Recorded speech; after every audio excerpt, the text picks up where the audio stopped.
मेरे क्रूर हस्बैंड, हाथ से ही खा लूं क्या? नहीं नहीं, मोक्ष की रेपुटेशन की बात है। कहीं मेरे ऐसे खाने से उनकी इंसल्ट ना हो जाए।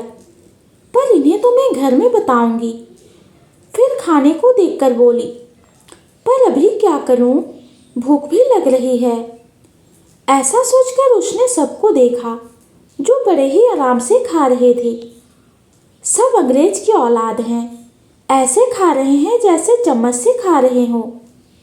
फिर उसने सूप को देखा और बोली, चल जैस्मीन, आज इससे ही पेट भर ले।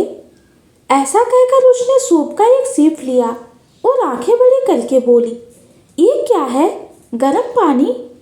ना मिर्च ना मसाला, ये तो मेरे गले से ही नहीं उतरेगा। अब आगे। वो मन ही मन रोते हुए बोली और फिर से एक बार सबको देखा, कैसे पी रहे हैं ये लोग।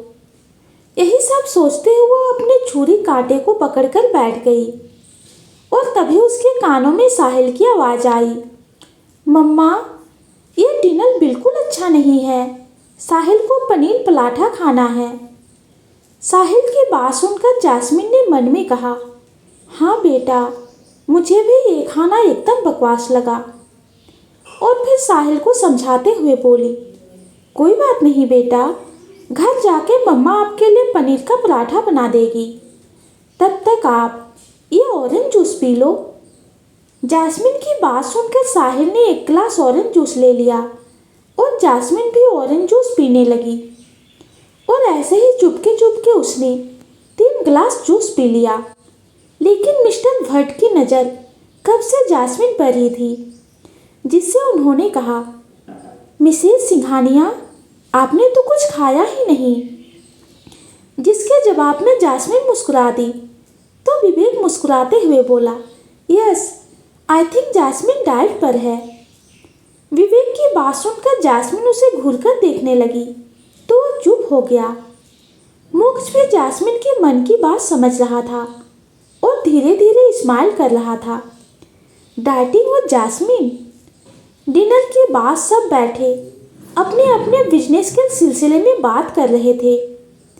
तभी जैस्मिन ने एक नज़र सबको देखा। वो साहिल से बोली, बेटा, आप यहाँ बैठो, मम्मा अभी आती है। ऐसा कहकर वो वॉशरूम की तरफ चली गई। जैस्मिन को जाते देख जूली ने एक्सक्यूज मी कहा और उसके पीछे चल दी।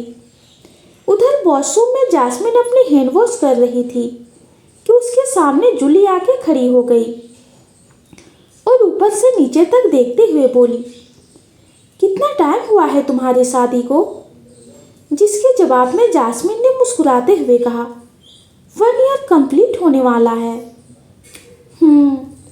वैसे तुम मोक्ष को कैसे मिली? आई मीन, उसके लिए तो foreigners, actress, top models, high class business girls सब पागल हैं। फिर मोक्ष ने तुमसे शादी क्यों की?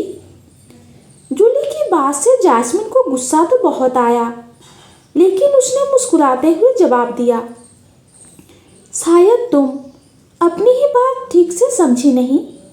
वो सब मोक्ष के लिए पागल है, मोक्ष उनके लिए नहीं। और रही बात मुझसे शादी करने की, तो ये बात तुम मोक्ष से ही पूछ लेना कि ऐसा उनकी जैस्मिन में क्या है। फिर थोड़ा रुककर जूली को ऊपर से नीचे तक देखते हुए बोली, जो बाकियों में नहीं है। जैस्मिन की बात से जूली समझ गई कि जैस्मिन उसे टोंट कर रही है, जिससे उसने एक सातिर मुस्कान दी और बोली, वैसे मैं और मोक्ष कॉलेज फ्रेंड्स रह चुके हैं। काफ़ी अच्छा बॉन्ड था हमारा, साथ रहना, खाना, स्टडी करना और सोना। जूली का आखिरी शब्द सुन के जैस्मिन उसे तीखी निगाहों से घूरने लगी तो जूली ने अपनी चाल एक कदम आगे बढ़ाते हुए कहा, वैसे मोक्ष की थिंकिंग काफ़ी मॉडर्न है, तो तुम्हें नहीं लगता कि तुम्हें भी अपना ड्रेसिंग सेंस चेंज करना चाहिए? बिकॉज हम उन चीज़ों पर ज़्यादा अट्रैक्ट होते हैं जो हमें पसंद होती है। और फिर मोक्ष भी वर्ल्ड टूर करता रहता है, तो कहीं। उसने अपनी बात अधूरी छोड़ दी। आई मीन टू से, अट्रैक्शन की वजह से कोई लाइफ में इंटर हो गई तो तुम क्या करोगी? उसकी बात पर जैस्मिन ने अपने होठों पर एक मजाक भरी मुस्कान लिए बोली, अगर मोक्ष को मॉडर्न ड्रेसिंग सेंस इतना ही पसंद होता तो शायद मेरी जगह कोई और होती, पर ऐसा नहीं है। सो दैट मीन्स, फिर हंसकर बोली, आगे तुम खुद ही समझदार हो। और रही बात अट्रैक्शन की, तो मैंने कभी मोक्ष को अपनी आंखों से भी किसी के साथ देख लिया ना, तो भी मुझे यकीन नहीं होगा कि मोक्ष कुछ गलत कर रहे थे, क्योंकि आंखों से देखा हुआ भी कई बार झूठ होता है मिस जूली। तो उसका मतलब ये भी हो सकता है कि कोई मुझे अपनी बातों से या अपनी घटिया हरकतों से मैनिपुलेट करना चाहता हो, मेरे और मोक्ष के बीच मिसअंडरस्टैंडिंग लाने के लिए। और मेरी फिक्र करने के लिए थैंक्स मिस जूली। तुम जैसी वेल विशर की वजह से ही तो आज मैं और मोक्ष साथ है, ऐसे ही आगे भी रहेंगे। और फिर मोक्ष मुझसे इतना प्यार भी तो करते हैं और आगे भी करते रहेंगे। ऐसा कहकर जैस्मिन ने बड़ी सी मुस्कुराहट बिखेर दी और धीरे से बोली, ओके मिस जूली, मैं चलती हूँ, मोक्ष मेरा वेट कर रहे होंगे। इतना कहकर जैस्मिन जाने लगी और जूली ने अपनी मुट्ठी कस ली। वो तो ये सोचकर आई थी कि वह जैस्मिन को मोक्ष के खिलाफ भड़काएगी, और जैस्मिन ने तो उसका दाव उल्टा उस पे ही दे मारा। बहुत तेज है ये लड़की, इतनी आसानी से ये मोक्ष की लाइफ से नहीं जाने वाली।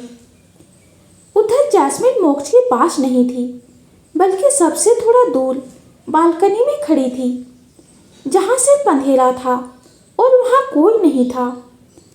जैस्मिन को इस वक्त जूली पर बहुत गुस्सा आ रहा था और वो यहाँ खड़ी खुद को शांत कर रही थी। तभी वहाँ से होते हुए जूली जा रही थी कि उसकी नज़र जैस्मिन पर पड़ी, जिसे देखकर वो एक कोने में छिप गई। कुछ ही पलों में उसे मोक्ष उसी तरह आता दिखाई दिया जो जैस्मिन को ही ढूंढते हुए आ रहा था। तभी मोक्ष की नज़र बालकनी में खड़ी जैस्मिन पर गई। उसे उसकी बैग दिख रही थी और हवा में उसके बाल लहरा रहे थे, जिसे देखकर मोक्ष मुस्कुराते हुए उसके पास जाने लगा। तभी अचानक उसके सामने जूली आ गई, जिससे मोक्ष की आईब्रोज आपस में जुड़ गई और जूली ने मुस्कुराते हुए कहा, मिस्टर मोक्ष, मुझे आपसे कुछ कहना था।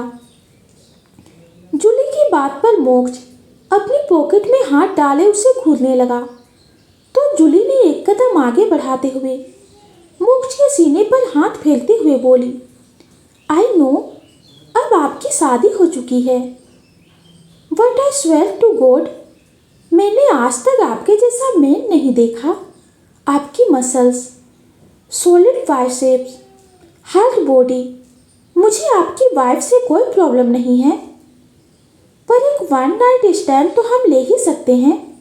आई प्रॉमिस, उसके बाद आप अपनी वाइफ को भी भूल जाओगे और इसका पता किसी को नहीं चलेगा, आपकी वाइफ को भी नहीं। जूली अपनी बात पूरी करके बड़े ही सेंसुअल वे में मुस्कुराने लगी। उधर जैस्मिन पिलर के पीछे से उनकी सारी बातें सुन रही थी। जूली की घटिया बातों से उसे कोई फर्क नहीं पड़ा था, उसे तो बस मोक्ष के जवाब का इंतजार था। उधर मोक्ष अपनी कोल्ड नज़रों से जूली को देख रहा था। तभी उसने अचानक जूली का हाथ पकड़ लिया, जो वो इतनी देर से मोक्ष के सीने पर फेर रही थी। उसने हाथ पकड़ा और कसकर उसे मरोड़ दिया, जिससे जूली की चीख निकल गई। उसने अपनी आंखें कसकर बंद कर ली। तभी मोक्ष ने दांत पीसते हुए गुस्से में कहा, how dare you touch me, stay away from me, otherwise I will kill you. सिर्फ तुम्हारे डेट की वजह से तुम्हें बर्दाश्त कर रहा हूँ। आग हूँ मैं, ज़्यादा चिपकोगी तो जल जाओगी। ऐसा कहते कहते मोक्ष उसकी कलाई को मोड़ी जा रहा था। मोक्ष की बात पर जूली ने दर्द से मुस्कुराते हुए कहा, तुम्हारी बीवी तो नहीं जली? जूली की बात पर मोक्ष ने अपने दूसरे हाथ से उसके गर्दन को पकड़ लिया और पास की बोल में धकेलकर उसका गला दबाने लगा। उसके फेस पर एक डेविल स्माइल थी और आंखों में एक सनकीपन। वो जैस्मिन है। It means she is Ganga reverse. और गंगा जलती नहीं है बल्कि आग को बुझाती है। ऐसा कह के मोक्ष डेविल स्माइल करते हुए और जोर से उसका गला दबाने लगा और जूली का चेहरा सफ़ेद पड़ने लगा। उसका पूरा फेस पसीने से भीग गया और आंखें बंद होने लगी। तभी पिलर के पीछे छुपी जैस्मिन, जो अब तक ये देख रही थी, वो भागकर मोक्ष के पास आई और उसके हाथ को जूली के गर्दन से अलग करते हुए बोली, ये क्या कर रहे हैं आप?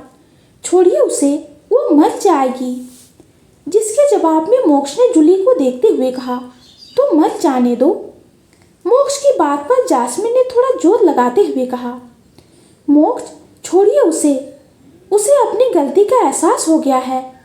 ऐसा कहकर वो मोक्ष का हाथ हटाने की कोशिश करने लगी, लेकिन मोक्ष की पकड़ बहुत मजबूत थी, जिससे जैस्मिन उसे अलग नहीं कर पा रही थी। तभी उधर मोक्ष को ढूंढता हुआ विवेक आया और सामने का नज़ारा देखकर उसकी आंखें बाहर आ गई, जिससे वो भागकर मोक्ष की तरफ गया और मोक्ष का हाथ पकड़कर जूली की पकड़ से दूर करने लगा और थोड़ा जोर लगाकर मोक्ष को जूली से अलग कर दिया और मोक्ष के कंधे पकड़कर कहा, what are you doing? If she dies. Vivek Moksh को समझा रहा था और जैस्मिन जूली की बैक रब कर रही थी। तभी उधर मिस्टर पटेल जूली को ढूंढते हुए आए। असल में उन्होंने जूली को जैस्मिन के पीछे जाते देख लिया था। उन्हें डर था कि कहीं जूली मिसेस सिंघानिया के साथ कोई मिसबिहेव ना कर दे। वो जैसे वहां पहुंचे तो सामने का नज़ारा देखकर हैरान परेशान होकर उसकी तरफ चल दिए। जूली के गर्दन पर उंगलियों के निशान और उसकी हालत देखकर समझ गए थे कि अभी यहाँ क्या हुआ है। मिस्टर पटेल को देखकर मोक्ष ने उन्हें उंगली दिखाते हुए कहा, hire a man to please your daughter. आज आपकी वजह से मैंने इसे जान से नहीं मारा। ऐसा कहकर मोक्ष ने जैस्मिन का हाथ पकड़ा और उसे अपनी बाहों में भर के हॉल की तरफ जाने लगा और उसके पीछे विवेक भी चल दिया। इधर मिस्टर पटेल जूली को घूरने लगे और कुछ पलों बाद एक खींच के थप्पड़ उसके गाल पर जड़ दिया, जिससे जूली का फेस एक तरफ झुक गया और वो हैरानी से अपने पापा को देखने लगी और शॉकिंग रिएक्शन के साथ बोली, dad you slapped me. Julie की बात सुनकर मिस्टर पटेल ने गुस्से में कहा, yes Julie, I slap you, और ये बहुत पहले ही मारना चाहिए था। मैंने तुमसे पहले कहा था कि मिस्टर सिंघानिया से दूर रहो, वो नॉर्मल इंसान नहीं है, ही से साइको। आज अगर तुम्हें कुछ हो जाता तो मैं तुम्हारी मॉम को क्या जवाब देता? ऐसा कहकर उन्होंने जूली का हाथ पकड़ा और अपने साथ ले जाने लगे। उधर मोक्ष गुस्से में आया और साहिल को अपनी गोद में ले लिया और जैस्मिन को अपने साथ ले जाने लगा और विवेक भी उसके पीछे चल दिया, जिससे अभिषेक ने उससे पूछा, क्या हुआ विवेक, मुख जैसे कहाँ जा रहा है? जिसके जवाब में विवेक ने धीरे से कहा, जूली, और पूरी बात तो मुझे भी नहीं पता भैया, मैं आपको कॉल पे सब एक्सप्लेन कर दूंगा। विवेक की बात पर अभिषेक ने हाँ में सिर हिला दिया, जिससे विवेक भागता हुआ मोक्ष के पास गया तो देखा कि मोक्ष अपनी कार में बैठ गया है, जिसे देखकर विवेक ने तुरंत उसके कार की तरफ कदम बढ़ाया और उसके कार में बैठ गया। मोक्ष आज खुद ही कार ड्राइव कर रहा था और विवेक उसके साथ बैठ गया और पीछे बैठी जैस्मिन एकटक मोक्ष को देख रही थी। आज उसे मोक्ष पर बहुत प्यार आ रहा था। उसके मन में रह रहकर मोक्ष की बातें ही आ रही थी। उसे आज ये तो पता चल गया था कि मोक्ष उससे कितना प्यार करता है, क्योंकि आज जूली के छूने भर से मोक्ष ने उसकी यह हालत कर दी। तो जैस्मिन ने तो शादी के बाद उसे कितना परेशान किया है, लेकिन फिर भी मोक्ष ने कभी उस पर हाथ नहीं उठाया। मोक्ष का गुस्सा भी अब कम हो चुका था, जिससे वो बार बार फ्रंट मिरर से जैस्मिन को देख रहा था, जिसका एहसास जैस्मिन को भी था। और वो उससे ऐसे देखने से शर्मा रही थी। कुछ ही देर में उनकी कार विला के बाहर थी। कार के रुकते ही सबसे पहले विवेक बाहर निकला और एक अंगड़ाई ली। जैस्मिन और मोक्ष भी कार से बाहर आए। जैस्मिन की गोद में साहिल था। कार से उतरते ही जैस्मिन ने एक नज़र मोक्ष को देखा और मुंह बनाते हुए अंदर चली गई, जिसे देखकर विवेक और मोक्ष ने एक दूसरे को देखा और अपने कंधे उकचा दिए। तभी मोक्ष ने एक नज़र दूर जाती जैस्मिन को देखा और तेज कदमों से उसके पीछे चल दिया। उधर जैस्मिन अपने रूम में गुस्से में अपना रूम सेट कर रही थी और सोफे पर अपना बिस्तर लगा रही थी। इन्हें क्या फर्क पड़ता है, मैं भूख से मरूं या जीऊं, आने दो, आज सारी रात तड़पेंगे तो भी पास नहीं आऊंगी। जैस्मिन बिस्तर बनाते हुए बड़बड़ाए जा रही थी और साहिल चुपचाप बैठा उसे देख रहा था। उसे पता था कि आज उसकी मम्मा किस वजह से उसके डैड से गुस्सा है। जैस्मिन ऐसे ही अपना पिल्लो सोफे पर रखकर पलटी। उसके सामने मोक्ष आ गया। वो अपनी आंखों में शक लिए जैस्मिन और उसके बिस्तर को देखने लगा। ये क्या हो रहा है? मोक्ष की बात सुनकर जैस्मिन ने साहिल से कहा, साहिल, अपने डैडी से कह दो कि आज मम्मा सोफे पर सोएगी। जैस्मिन की बात सुनकर मोक्ष साहिल को देखने लगा। जैस्मिन की बात से मोक्ष के फेस पर एक स्माइल आ गई, जिससे उसने भी उसी तरह से जवाब दिया, साहिल, अपनी मम्मा से पूछो कि आज वो किस बात के लिए आपके डैडी से नाराज है। जिसके जवाब में जैस्मिन ने गुस्से में उसे घूरते हुए कहा, साहिल, बोल दो अपनी डैडी से कि मम्मा को उससे कोई बात नहीं करनी। साहिल, मम्मा से कहो कि आज वो डैडी से बात नहीं करेगी तो डैडी उन्हें मनाएंगे कैसे? मोक्ष की बात सुनकर जैस्मिन, जो मोक्ष की तरफ पीट करके साहिल के कपड़े फोल्ड कर रही थी, उसके फेस पर एक स्माइल आ गई, पर उसने नखरे दिखाते हुए कहा, साहिल, डैडी से बोलो कि मम्मा आज नहीं मानेगी। जैस्मिन की बात सुन के मोक्ष धीरे से उसके पास आया और उसे अपनी बाहों में भर लिया और उसके गले पर अपनी नोच फेलते हुए कहा, पर मैं तो मना कर रहूँगा। मोक्ष की बात सुनकर जैस्मिन ने एकदम से उससे अलग होते हुए कहा, ये क्या कर रहे हो? साहिल देख रहा है। जिसके जवाब में मोक्ष ने उसे और कसकर जकड़ते हुए कहा, हमारी लड़ाई से परेशान होकर वो खुद ही विवेक के पास चला गया। मोक्ष की बात पर जैस्मिन ने मुंह बनाते हुए कहा, लड़ूं नहीं तो और क्या करूं? आपको पता भी है मुझे कितनी भूख लग रही है। ऐसे घटिया सी पार्टी में ले जाना था तो इससे अच्छा लेकर ही नहीं जाते, और लेकर गए भी तो पहले बता देते कि वहाँ खाना कैसे है, मैं प्रैक्टिस तो कर लेती। जैस्मिन की बात पर मोक्ष ने मुस्कुराते हुए कहा, तुम्हें इन सब चीज़ों की प्रैक्टिस करने की कोई ज़रूरत नहीं है। जिसके जवाब में जैस्मिन ने कन्फ्यूजन में कहा, क्यों? क्योंकि मैं नहीं चाहता कि तुम भी वो सब सीखकर अपनी सादगी खो दो। तुम जैसी हो मुझे वैसे ही पसंद हो, और मैं लाइफ टाइम तुम्हें ऐसा ही चाहता हूँ। मुझे तुम्हारी सिंपलिसिटी और इनोसेंस से ही प्यार है। जैस्मिन मोक्ष की बात सुनकर जैस्मिन उसकी आंखों में देखने लगी। सच, आपको मेरे हाथ से खाना बुरा नहीं लगता? जिसके जवाब में मोक्ष ने मुस्कुराते हुए ना मैं सिर हिलाया। तो जैस्मिन बोली, लेकिन आप मुझे छुरी कांटे से खाना सिखा देते तो मैं कुछ खा तो लेती। आपको पता है मैं साहिल को देखकर क्या सोच रही थी कि मैं भी हाथ से ही खा लेती हूँ। सोचिए अगर मैं हाथ से खा लेती तो। जैस्मिन की बात पर मोक्ष मुस्कुरा दिया। मुझे पता था मेरी बीवी इतनी भी पागल नहीं है कि वो अपनी अजीब हरकतें सबके सामने करे। मोक्ष की बात पर जैस्मिन ने उसे घूर के देखा। आपके कहने का मतलब क्या है? मैं अजीब हरकतें करती हूँ? जिसके जवाब में मोक्ष ने ना में सिर हिलाया।